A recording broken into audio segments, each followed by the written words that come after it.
কড়াইশুঁটির পুর ভরা যদি রুটি হয় খুব ভালোও লাগে খেতে। সবসময় কড়াইশুঁটির কচুরি অনেকেই খেতে চায় না। এইভাবে দেখুন করে আমি এখানে 1 বাটি কড়াইশুঁটি নিয়েছি, ওটা মিক্সির জারে দিয়ে দেবো। খেতেও খুব ভালো হয়। আর 2টো কাঁচা লঙ্কা আমি কেটে দিয়েছি, আর সামান্য একটু আদা কুচিয়ে নিয়ে দিয়েছি, আর একটু জল দিয়ে দেবো। দিয়ে ভালো করে পিষিয়ে নেবো।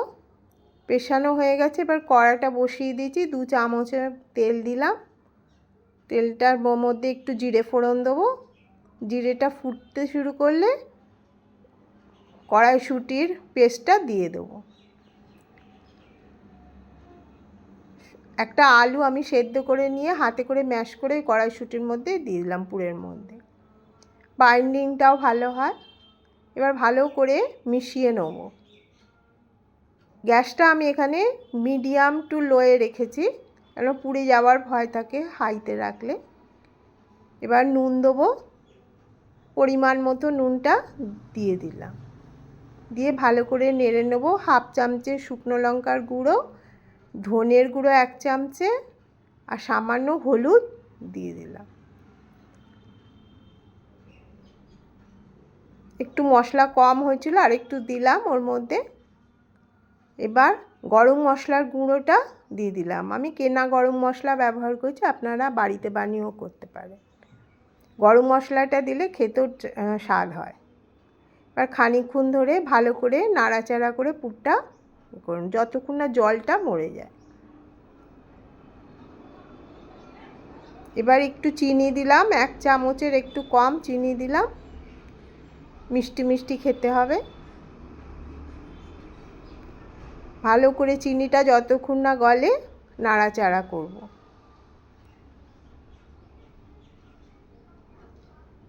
খেতেও দুর্দান্ত হয়। অনেকেই কচুরি খেতে চান না ডিপ ফ্রাই বলে। এইভাবে যদি বানিয়ে রুটিটা তৈরি করে নেন, খুব ভালো লাগবে খেতে। ভালো করে নাড়াচাড়া করে নিলাম পুরটা। এবার একটু আমচুর পাউডার দিলাম 1/2 চামচের মতো, কেননা বেশ সুন্দর টেস্ট আসে আমচুর পাউডারটা দিলে। দিয়ে ভালো করে নাড়াচাড়া করে নেব, মিশিয়ে নেব ভালো করে। জলটাও দেখুন আস্তে আস্তে শুকিয়ে যাচ্ছে। এখন কিন্তু গ্যাসটাকে আমি লোতেই রেখে দিয়েছি, কামড়ে যায় কড়াতে, ওই জন্য। আমি একটা ভাজা মশলা করে রেখেছি, 1 চামচ জিরে, 1 চামচ ধনে, 1 চামচ মৌরি, আর একটা শুকনো লঙ্কা শুকনো খোলায় ভেজে ওটাকে গুঁড়ো করে নিয়েছি। নিয়ে এটার মধ্যে এবার দেব। ভাজা মশলাটা দিলে খুব সুন্দর একটা গন্ধ আসে, খেতেও স্বাদ হয় দুর্দান্ত পুরটায়। দেখুন এবার একটু দেখে নিলাম যে নুন টুন ঠিক আছে কি না। দেখলাম সবই ঠিক আছে পুরের মধ্যে। আপনারাও নুন মিষ্টিটা দেখে নেবেন। এই ভাজা মশলাটা এবার আমি দিয়ে দিলাম। দিয়ে নামাবার আগে ভালো করে ভাজা মশলাটা দিয়ে নাড়াচাড়া করে নেব, যাতে পুরের সঙ্গে পুরোটাই মিশে যায়। এবার গ্যাসটা বন্ধ করে দিয়ে নামিয়ে নিয়ে ঠান্ডা করে নিয়েছি। এখানে একটু আটা মেখে নিয়েছি নুন দিয়ে, আর জল দিয়ে, আর কিছুই দিইনি। ভালো করে আটাটা মেখে নিয়ে লেচি বড় বড়, যেহেতু রুটি করব সেহেতু একটু বড় লেচি করেছি। পুরটা দিলে একটু বড়ই লেচি করতে হয়, নাহলে ফেটে যাওয়ার ভয় থাকে। এইভাবে আমি 5-6টা লেচি করে নেব।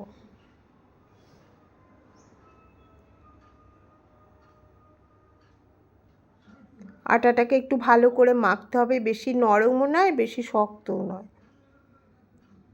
এইভাবে দেখুন 6টা-7টা লেচি আমি করে নিয়েছি। নিয়ে হাতের তালুতে পাকিয়ে নিলাম ভালো করে লেচিটা।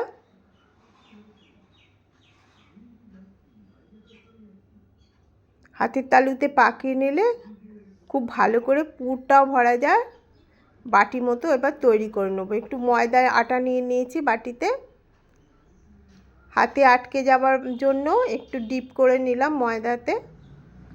হালকাভাবে যে দিকটা পুর দেবো সেই দিকটায় ময়দাটা দিয়ে দিলাম, দিয়ে একটা বাটির মতো করে নেব, হাতেতে চেপে চেপে দুধার। দেখুন একটা বাটির মতো করে নিয়ে হাতে আঙুলের মাঝখানে বসিয়ে দিয়েছি, দিয়ে এবার পুরটা দিয়ে দেবো। দেখুন একটু চেপে চেপে পুরটা দিয়ে দিলাম।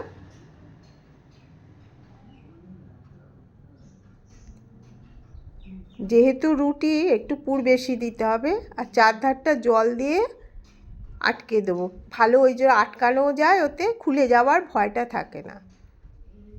এবার ভালো করে চেপে চেপে হাতের তালুতে পুরটা চারিদিকে করে নেব। দেখুন আর একটাও করছি, দেখাচ্ছি আপনাদের।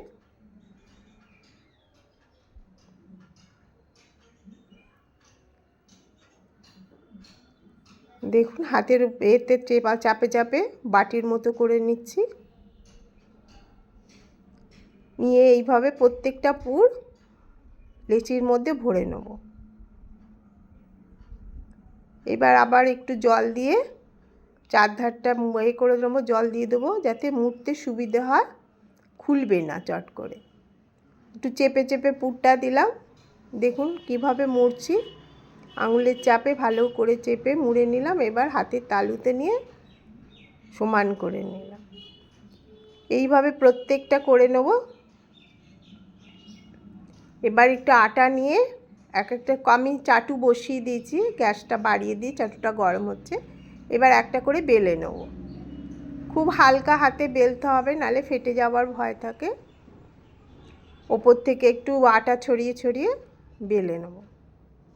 যদি কোনো কারণে একটু ফেটে যায়, ওখানে সামান্য একটু আটা দিলে ওটা আর বাইরে আসবে না। দেখুন আমার একটুখানি বেরিয়ে এসছে, ওখানে একটু আটা দিয়ে দিলাম, দিয়ে বেলে নেব হালকা হাতে। চারধার থেকে বেলতে হবে গোল করে, একদম একদিকে চাপ দিলে হবে না, সমান করে বেলতে হবে এটা। যারা এইভাবে রুটি সেঁকে খান খুব ভালো, শরীরের পক্ষেও ভালো, অথচ কড়াইশুঁটির পুর ভরাও হলো। দেখুন বেলে নিলাম।